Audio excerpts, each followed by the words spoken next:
ऊंची दीवार से सटी झाड़ियों के पास एक रिक्शे वाला दारू पीकर अपने रिक्शे के ऊपर पड़ा था। इस तरफ अमूमन कोई नहीं आता था। आदमी आराम से सो सकता था। रात के करीब 9 बजे होंगे। कुछ भारी चीज़ें के गिरने की आवाज़ से वो चौंक कर उठकर बैठा और गालियाँ बकने लगा। उसने देखा थोड़ी थोड़ी देर में दीवार के उस पार से कुछ बोरे बस्ते फेंके जा रहे हैं। हल्की रोशनी में उसे कुछ साफ दिखाई नहीं दे रहा था। वो झाड़ियों में घुस गया। वहाँ गिरे बोरों को देखकर उसका माथा ठनका। उसने एक बोरे को कर देखा। पहले उसे शक हुआ, फिर ध्यान से देखने पर छूने पर उसे समझते देर नहीं लगी कि उसमें क्या है। वह बेहोश होते होते ही बचा। हे भगवान, मान गया तू है। कौन बोलता है कि भगवान नहीं है। आज के बाद उसे 2 जूता लगाएंगे। उसने झटपट 2 बोरे रिक्शा पर लादा और अपने बीवी बच्चों के पास जाकर पहुंच गया। रिक्शा वाला जिस दीवार के पास सो रहा था वह विधायक जी के एक अड्डे की चारदीवारी का पिछला हिस्सा था। उनको रात में सूचना मिली कि आधे घंटे के अंदर वहां आयकर और निगरानी विभाग का छापा पड़ने वाला है। चुनाव का समय था। भर भर के नोटों की गड्डियां रखी गई थी। खबर मिलते ही उन्होंने जल्दबाजी में नोटों से भरी सभी पेटियों को बोरों को उस कोठी के पीछे गंदी अंधेरी झाड़ी में फिकवा दिया। इस अपार धन को देखकर रिक्शे वाले ने बाहर बच्चों के भी होश उड़ गए। बेचारे खुशी के मारे पागल होते होते बचे। उसकी बीवी, जो आज पहली बार अपने बेवड़े पति को देखकर गर्व की अनुभूति हुई, उसने अपने बेटे अपनी बाप की किस्मत का लोहा मान गए। इस खुशनुमा सदमे से बाहर आते ही रिक्शे वाले ने बीवी बच्चों जमीन पर लेटकर भगवान को भार पलट करने लगे। आह, दूसरों की आराम की जिंदगी जीता देखकर भगवान को कितना कोसते थे। आज प्रभु ने आंखें खोल दी। उसकी बीवी मन ही मन भगवान से अपनी क्षमा याचना करने लगी। उसकी आंखों में अश्रुधारा बह रही थी, लेकिन ये धार्मिक भावना ज्यादा देर नहीं टिकी। सामने पड़ी नोटों की गड्डियां उसका मन विचलित कर रही थी और उन सभी सुख भोग के बारे में सोचकर जिनकी उन्हें लालसा थी, उसका हृदय आंदोलित हो रहा था। चमकदार साड़ियाँ, रेशमी चादर, सोने चांदी के जेवरात, पक्का मकान, कालीन, बड़े बड़े बिस्तर और सोफा आदि उनकी आंखों के आगे नाच रहे थे। रिक्शे वाले ने दोनों बेटे भी रंगीन सपने बुनने लगे थे कि अब दिखाएंगे उस कलुआ को। इंग्लिश दारू पीकर मुंह सूंघता है। इतनी महंगी दारू पिलाएंगे कि जिंदगी में कभी नाम नहीं सुना होगा। और वह जीतू कहीं से एक खटारा मोटरसाइकिल क्या जुगाड़ कर लिया, खुद को हीरो समझने लग गया। उसके सामने 3 बुलेट और एक कार नहीं खड़ी कर दी तो नाम बदल देना। रिक्शा चलाने वाले को ऑटो रिक्शा थमा के बिठा देंगे कि लो चलाओ और अपना पेट पालो, लेकिन महीने के 10,000 हमें देने पड़ेंगे। सौदा मंजूर हो तो बोलो, नहीं तो निकलो। ऑटो रिक्शा चलाने के लिए लोग भरे पड़े हैं। ये धंधा जम जाए तो फिर क्या कहना। और जब पैसे होंगे तो लड़कियों की भी लाइन लग जाएगी। चमेली मुझे लड़कियों से घिरी देख कर जल बुन जाएगी। कांति तो मुझे दौड़ दौड़ कर चप्पल से मारेगी। कसम से पैसे आ गए तो क्या हुआ, शादी भी उसी से ही करेंगे। रिक्शा वाला अपनी बीवी बच्चों की बचकानी बातें से बड़ा ही आनंदित हो रहा था। आखिर उसे उन सब से उसकी ही कृपा थी। वह पैसे लेकर अलग कहीं दूर भी तो भाग सकता था। वह चाहता तो कहीं जाकर अकेले मजे कर सकता था, लेकिन जिसने जिंदगी के सारे 7 साल बिताए हों, उन्हें छोड़कर वह कैसे जाए। उनके नसीब के जोर के उसके परिवार वालों का सपना पूरा हो रहा है। उनके चेहरे पर खुशी देखकर उसे बड़ी संतुष्टि मिली। उसे परमानंद की अनुभूति हो रही थी। उसके चेहरे पर उस तरह के भाव थे जैसे किसी पति के चेहरे पर पत्नी के हाथों से अपनी ऊपरी कमाई देते वक्त होते हैं। रिक्शे वाला धैर्यवान था, दुनिया के कटु अनुभवों से परिचित था। उसने अपने बीवी बच्चों की बातों को अनदेखा कर उसने वो पैसे सुरक्षित ढंग से घर के अंदर एक गड्ढा बनाकर गाड़ दिया और मिट्टी से समतल कर उस पर गोबर से लेप कर दिया। उसकी पत्नी और बेटे हमेशा वो पैसे खर्च करना चाहते थे, लेकिन रिक्शे वाला मना कर देता। वह और कुछ दिन रुकने को कहकर टालता रहता। इतने पैसे होते हुए भी गरीबी में जीना उन्हें बड़ा खटकता था। रिक्शा वाला कहता, हमें यूं याशी करते देख लोगों को शक होगा, कहीं किसी ने बात बढ़ा दी और पुलिस आ गई तो सब गुड़ गोबर हो जाएगा। पैसे तो हाथ से जाएंगे ही और जेल भी जाना पड़ेगा। हर दिन इस विषय पर उनमें बहस होती और हर दिन रिक्शे वाला उन्हें धीरज धरने के लिए कहता। कुछ दिन बाद उसने अपनी खटिया उस गड्ढे के ऊपर डाल दी और हमेशा वहीं पड़ा रहता। रिक्शे वाला काम पर कम ही जाता था, बिना दारू पिए जल्दी घर आता और खाट पर पड़ा रहता। वह खुद को किसी खजाने के रक्षक से कम नहीं समझता था। उसके बीवी बच्चों को संदेह हुआ कि कहीं बुड्ढे को पैसों के से लगाव तो नहीं हो गया? इन पैसों से किसी ऊपरी हवा का कब्जा तो नहीं है? वे लालची नजरों से बुड्ढे की खाट के नीचे जमीन को देखते रहते थे। साल भर हो गया था, सारे पैसे वहीं दबे पड़े हैं। रिक्शे वाला ही जानता है कैसे उसने अपने बीवी बच्चों को उस गड्ढे से दूर रखा है और किस तरह हर दिन उसको इस राज को सीने में दबाए रखने के लिए मनाता रहा है। इधर उसकी बीवी और बेटे ही जानते हैं किस तरह उन्होंने खुद को ये बात किसी को नहीं कहने से रोका है। कैसे लगता है जब आप अपनी मेरी किसी से जाहिर भी नहीं कर सकते। अपने बेटों को भी दारू से दूर रहने को कह दिया था। दारू के नशे में आदमी डींगे हाँकने लगता है, गुप्त से गुप्त बात भी बाहर निकल आती है, क्या क्या नहीं कहना सुनना पड़ता। लेकिन रिक्शा वाला अपने बीवी बच्चों की पैसे खर्च करने इच्छा के खिलाफ डटा रहा और टस से मस नहीं हुआ। वह मन में ठान चुका था कि साल भर उसने अकेले ही पूरी योजना बनाई थी कि कैसे क्या करना है जिससे किसी को कोई शक ना हो। सबसे बड़ी दिक्कत थी पैसे की खपत करना। कोई पूछ दे कि इतना पैसा कहाँ से आया तो उसका वाजिब और विश्वास होने लायक जवाब तैयार होना चाहिए। रिक्शे वाला फूंक फूंक कर पैर रखता था। इस शहर में रहना अब उसे खतरे से खाली नहीं लग रहा था। यहाँ पकड़ने का पूरा चांस है। वह दूसरी जगह बसने का जुगाड़ करने लगा। एक दिन उसने बड़ी सावधानी से गड्ढा खोदा और एक बोरे में से आधे पैसे निकाले। ये पैसे उसने अपने बीवी बच्चों को देकर वहां से दूर एक दूसरे प्रदेश में किसी आदमी से मिलने के लिए कहा। कौन है ये सूरज सिंह? उसकी बीवी ने पूछा। एक ठेकेदार है, वही हमें वहाँ एक बड़ा सारा मकान दिलाएगा, लेकिन वहाँ पहुँचते ही सबसे पहले अपना रूप बदलना, अच्छे अच्छे कपड़े और जूते लेना, किसी दामी होटल में ठहरना। 3-4 रोज बाद में मैं भी वहाँ आ जाऊँगा। कोई पूछे तो कहना कि हम खानदानी रईस हैं, जमीन जायदाद बेचकर नए शहर में रहने आए हैं। रिक्शे वाला ने उन्हें समझाया। उनका दिमाग देखकर उनके बेटे बेचके रह गए कि उनका बाप सही में उनका बाप ही था। बड़े बेटे ने उससे कहा, कोई पूछ ले कि नए शहर में क्यों बसने आए हो, कह देना कि हमारे एक जवान भाई आंखों के सामने गुजर गया, उसके बिना वो जगह कब्रिस्तान लगने लगी थी। रिक्शा वाला ने जवाब दिया। लेकिन कांति का क्या होगा? उसे छोड़कर मैं नहीं। उसके छोटे बेटे की बात पूरी हुई नहीं कि बड़ा बेटा भी बोल उठा। और नहीं तो क्या, हम भी चमेली को छोड़कर नहीं जाएंगे, उसको भी अपने साथ लेकर जाएंगे। ले समझा इन दोनों को। रिक्शा वाला अपनी बीवी से कहने लगा। बड़ा प्यार मोहब्बत का नशा चढ़ा है इनको। सच सच बताओ, कहीं तुम दोनों ने उन लौंडियों के आगे सब कुछ बोल तो नहीं दिया? नहीं नहीं, कुछ नहीं बताया। हमें इतना मूर्ख भी मत समझो, बड़ा बेटा बोला। तो फिर मूर्ख जैसी बात भी मत करो। उनको साथ ले जाएंगे तो बात बिगड़ेगी। कहीं कुछ कानाफूसी हुई नहीं कि हम पकड़े गए। लेकिन मैं कांति को छोड़कर कहीं नहीं जाएगा। इतने में छोटे बेटे ने ऐलान कर दिया। ठीक है तो रहो यहाँ फटे हाल में, एक पैसा तुमको नहीं देंगे, सारा हिस्सा तुम्हारे भाई को दे देंगे। यहाँ इस शहर में किसी को भी पता चल गया तो समझो सब गया। छोटा बेटा बात की ये बात सुनकर सकते में पड़ गया। वह गरीबी की मार झेल कर तंग आ चुका था। अब अमीर बनने का मौका है तो हम किसी सूरत में से छोड़ नहीं सकता था। उसने तुरंत अपने बड़े भाई को देखते हुए कहा कि नहीं, फिर छोड़ो, पहले हम जाकर कहीं ठिकाना बनाते हैं, फिर किसी दिन आकर इन्हें बिना कुछ बताए यहाँ से ले जाएंगे। कह देंगे कि कोई फैक्ट्री में नौकरी लग गई है। हाँ, ये हुआ ना जबरदस्त बात। बड़ा बेटा बोल पड़ा। मतलब तुम दोनों फिर भी उनको छोड़ोगे नहीं ना? अबे ढेर औरतें मिल जाएंगी वहाँ, कहाँ इनके पीछे मर रहे हो? रिक्शे वाला अपने बेटों से बोला। देखा, सुन लिया ना माँ इसकी बात है। छोटा बेटा बोला, ये अब नई माल आएगा हमारे लिए। क्या बोलता है, ढेर सारी औरत मिल जाएंगी पैसा देख के? रिक्शा वाले ने घूर कर छोटे बेटे को देखा, फिर अपनी बीवी को छेड़ने के अंदाज से बोला, तेरी माँ बोलेगी तो एक जवान औरत ले आएंगे, अच्छा होगा उसका हाथ पैर दबाती रहेगी।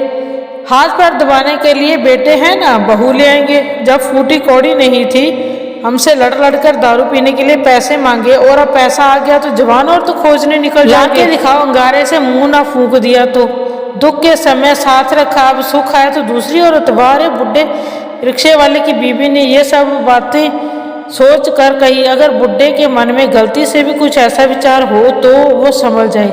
देखो कैसे बात बदलता है, मुझे फंसा दिया। रिक्शा वाला छोटे बेटे की ओर इशारा करके बोला, ठीक है, जब तुम दोनों को इतनी ही खुजली मची है, जब हम यहाँ से चले जाएंगे 4-5 महीने के बाद आकर चुपके से दोनों छोकरियों को ले जाना, लेकिन एक साथ में। फिर उसने सबको अच्छे से समझाया कि क्या करना है। रिक्शे वाला एक ही साथ सारे पैसे निकालकर ले जाने के खिलाफ था। कुछ दिन में उसके बेटे छोटे थैले भरकर पैसे ले जाते थे। भले ही 1-2 महीने लग जाएं, तब तक रिक्शे वाला ठहरेगा। सारे पैसे वहां पहुंचते ही वह खुद भी पहुंच जाएगा। उसकी बीवी को पहले ही शक हुआ कि ये बेवड़ा हमें भगाकर कहीं दूसरा घर बसाने के चक्कर में तो नहीं है। उसने तुरंत चेतावनी दी। रिक्शे वाला को बीवी की यह बात सुनकर गुस्सा तो खूब आया, लेकिन इन पैसों ने अब उसे उदार और समझदार बना दिया था। उसने बेटों के सर पर हाथ रखकर कसम खाई, चूल्हे में मौजूद अग्निदेव को हाजिर नाजिर मानकर कसम खाई, सारी देवी देवताओं को नाम ले लिया। तब जाकर उसकी बीवी को थोड़ा भरोसा हुआ। अलग पहचान के साथ नए शहर में बसना कोई मुश्किल काम नहीं है। जहाँ लोग अपने पड़ोसी को नहीं पहचानते, वहाँ इनके बारे में कौन और क्या त्रास्त करेगा। रिक्शे वाले ने एक आदमी से संपर्क करके सारी बात पहले से ही तय कर रखी थी और अपनी मनगढ़ंत कहानी बता दी थी। उसके बीवी बेटों के लिए काम आसान हो गया था। 1 सप्ताह के अंदर ही उन्होंने एक आलीशान घर खरीद लिया और रहने लगे। दोनों बेटे धीरे धीरे करके 2 महीने में सारे रुपए निकाल कर ले गए और रुपयों को नए घर में ले गए। अंत में रिक्शे वाला भी पुराना झोपड़ त्याग कर बीवी बच्चों के पास पहुंच गया। कुछ दिनों में उनका पूरा घर कीमती चीजों से भर गया था। उनकी पत्नी महंगी साड़ी और गहनों से लद गई। आईने में खुद को बार बार देखती रहती थी, लेकिन उसका जी नहीं भरता था। अपने भाग्य पर फूली नहीं समाती थी। जो उसने सपने में भी नहीं सोचा था वैसा सुख मिल रहा था, और क्या चाहिए था। रिक्शे वाला अब अपने पुराने ढंग में वापस आ गया था। पूरा 1 साल उसने इन पैसों के लिए दारू की एक बूंद भी हलक से नीचे नहीं उतारी थी। इन पैसों ने ही उसमें यह दृढ़ शक्ति पैदा कर दी थी। अब समय था इंतजार के फल को खाने का। रिक्शे वाले ने 2-4 पेटी विदेशी शराब मंगा ली और दिन भर नशे में डूबा रहता। अब उसे टोकने वाला कोई नहीं था, बल्कि बीवी पकौड़े और नमकीन ला ला कर देती थी और खुद भी 2-4 घूंट लगा लेती थी। पूरा परिवार कुछ दिन नए शहर में घूमता रहा। खरीदारी होती रही, लेकिन कोई आखिर कितना सैर सपाटा करे, कितना सिनेमा देखे, क्या क्या खरीदे। अंत में सुबह उठना, दारू पीना और फिर दिन भर दारू पीना, यही सिलसिला चलता रहा। रिक्शे वाले ने जितनी धैर्य और अक्लमंदी से 1 साल तक पैसों को दबा कर रखा था, उससे कहीं ज्यादा अधीरता और कम अक्ली का नमूना उसने खर्च करने में दिखाया। अब उसे पकड़ने का कोई भय नहीं था। दिल खोल के पैसे उड़ा रहा था, अपनी हसरतें पूरी कर सकता था। जो उसने सपने में भी नहीं सोचा था वो सब कर सकता था। रिक्शे वाला वो कंकाल का ढांचा नहीं रहा था, सूअर की तरह फूल गया था। उसकी बीवी को भी चर्बी आ गई थी, जैसे जवानी फिर लौट आई। मियाँ बीबिया बस जिंदगी के मजे लूटने में मशरूम हो गए थे। दोनों जवान बेटों का भी ख्याल नहीं करते थे, मानो आदमी अमीर होते ही बेशर्म हो गया हो। उसके दोनों बेटों का भी वही हाल था। मौज मस्ती में उनका दिन गुजरता, दारू तो उनके लिए पानी हो गया था। अब चरस गांजा भी चलने लगा। महंगी कारें और मोटर बाइक लेकर शहर की खाक छानती। अब ये हर दारू अड्डों की पार्टी की जान होते थे। शहर की तवाइफों से इनके खूब चर्चे हैं। ऐसे दिल दरिया वाले ग्राहक कम ही होते हैं जो नोटों से ढक दे, लेकिन वेश्याओं से कब तक काम चला के। आखिरकार 5-6 महीने बीते। उन्होंने पुराने शहर जाकर अपनी प्रेमिकाओं को झूठ सच बोलकर मनारा वहां से लेकर इनको आ गई। तो उन्होंने शादी भी कर ली। बड़ा बेटा चमेली के साथ कमरे में घुसा रहता और छोटा कांति को लिए शहर भर की सैर करता। जिसे कुछ काम धंधा ना हो उसे किस बात की चिंता। चमेली और कांति इनकी रहीसी देखकर हैरत में पड़ गई। आखिर कौन सा खजाना इनके हाथ लग गया। जब सच्चाई पता चली दोनों ही दंग रह गई। अच्छा तो ये बात है, मुफ्त का चंदन घिस मेरे नंदन। खैर इन्हें क्या जिंदगी आसान हो गई इन दोनों भाइयों से शादी करके।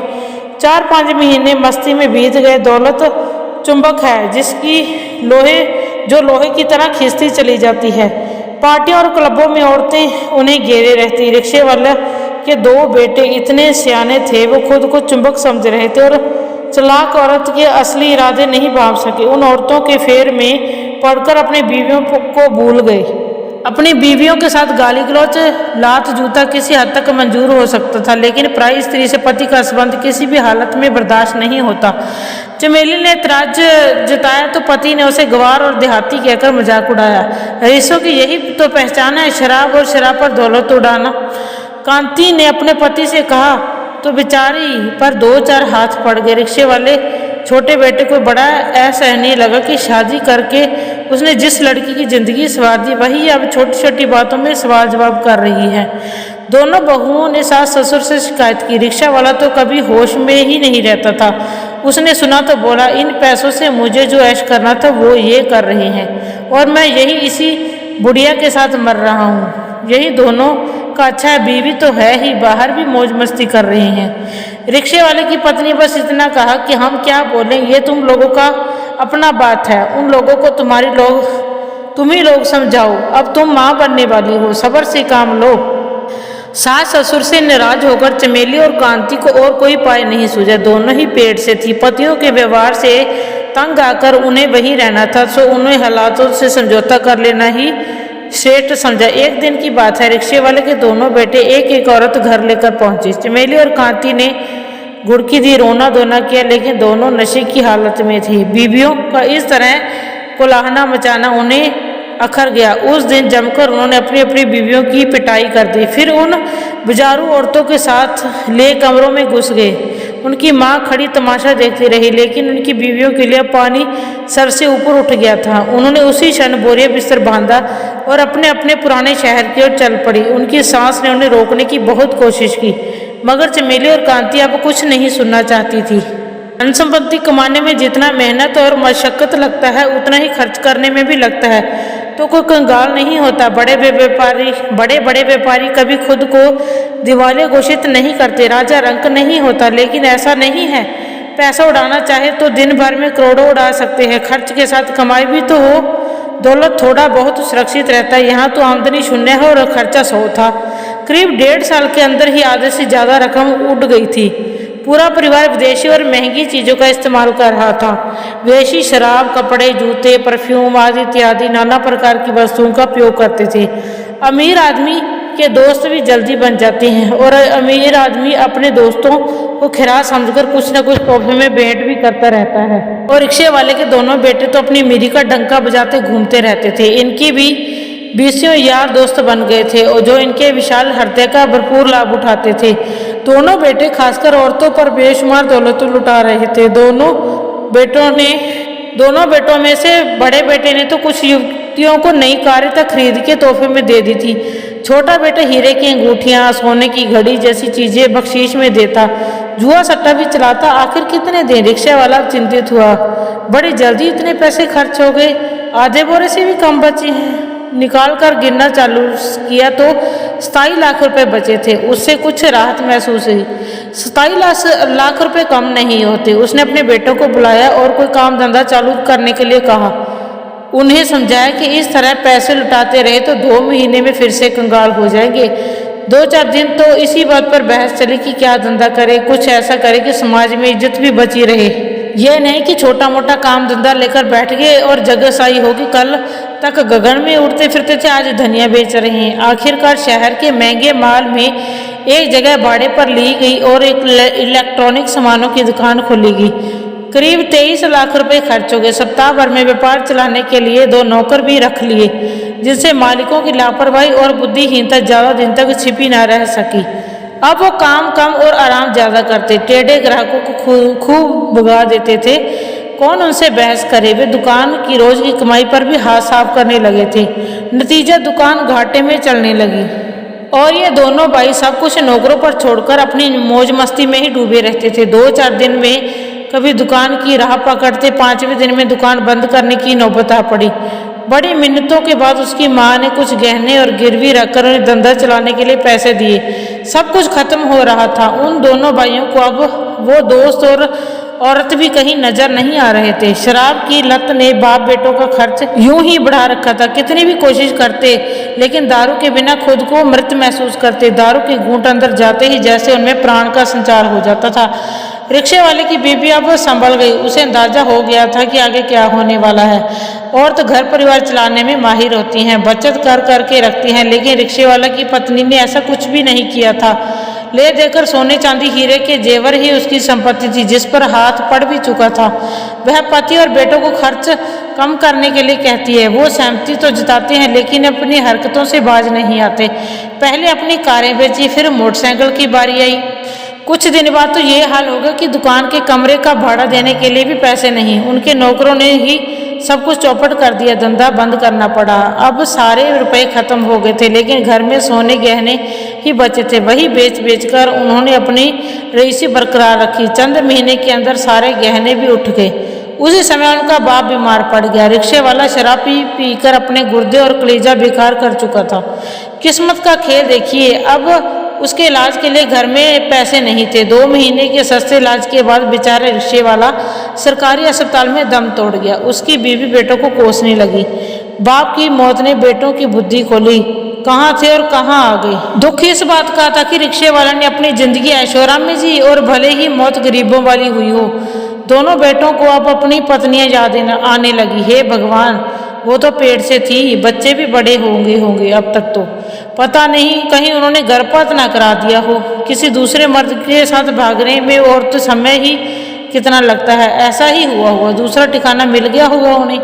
रिक्शे वाले के बेटे पछतावा करने लगे। घर का खर्चा, घर के बच्चे कुछ कीमती चीज़ों को बेचकर होने लगा। अंत में वो भी खत्म हो गए। थक हार कर उन्होंने वो आलीशान मकान 10 लाख रुपए में बेच दिया और वो रकम लेकर एक सस्ते मकान में किराए पर रहने लगे। दोनों भाइयों ने तय किया कि 5 लाख रुपए बैंक में जमा कर दी, बाकी पैसों से परचून की दुकान खोली जाए। लेकिन उन दोनों ने रईसी जिंदगी का लुत्फ उठाया था और बिना मेहनत के ऐशोआराम की थी। परचून की दुकान भी घाटे में चलने लगी। लोग उधार लेकर चंपत हो जाते थे। ऐसी हालत आ गई कि उन्हें बैंक में रखी 5 लाख रुपए के भी हाथ डालना पड़ गया। कुछ ही दिनों में उनके पास फूटी कौड़ी न बची। अर्श से फर्श तक आने में 4-5 साल से ज़्यादा नहीं लगे। अंत में दोनों ने माँ से मशवरा किया कि पुराने शहर लौट जाते हैं। फिर से अपनी गंदी कोठरी, नालियों की सड़ांत, बासी खाना, फिर से वही मजदूरी, फिर से वही तोड़ मेहनत। ये सबका ख्याल आते ही बुढ़िया रोने लगी, उन्हें ताने मारने लगी। इतना सारा पैसा उड़ा दिए जो पूरी जिंदगी आराम से बिताने के लिए काफ़ी था। मेरे पति भी मर गए, मेरी भी मत मारी गई थी। जबरदस्त अपनी माँ को लेकर वो वापस अपने पुराने शहर आ गए। अपने पुरानी झोपड़ी में जाकर देखा तो वह खाली थी, किसी का कब्जा नहीं था। भले ही थोड़ा सा जर्जर जरूर हो गया था। वे चमेली और कांति के घर गए तो मालूम हुआ कि दोनों को एक एक बेटा हुआ है। अपनी बीवियों से गले मिलकर उन्हें कुछ उम्मीद हुई। पत्नियां तो क्षमाशील होती हैं। उन्होंने अपने दोनों पतियों को माफ कर दिया। आज रिक्शे वाला के दोनों बेटे रिक्शा चला रहे हैं। जब वो अपनी कहानी अपने साथियों को सुनाते हैं तो उनके साथी उन पर हंसते हैं, उन्हें गप हाँकते समझकर, उनको मूर्ख समझकर। उनकी माँ तो धीरे धीरे पागल सी हो गई है। उनके पुराने घर में बना एक गड्ढा उनके जख्मों को हर पल नमक छिड़कता है।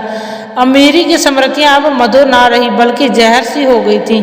साल भर बाद उनकी माँ का भी देहांत हो गया। ये दोनों भाई अब ज़्यादातर समय विधायक जी के घर का चक्कर ही लगाते रहते थे कि कहीं फिर से वही किस्मत पलट सकती है।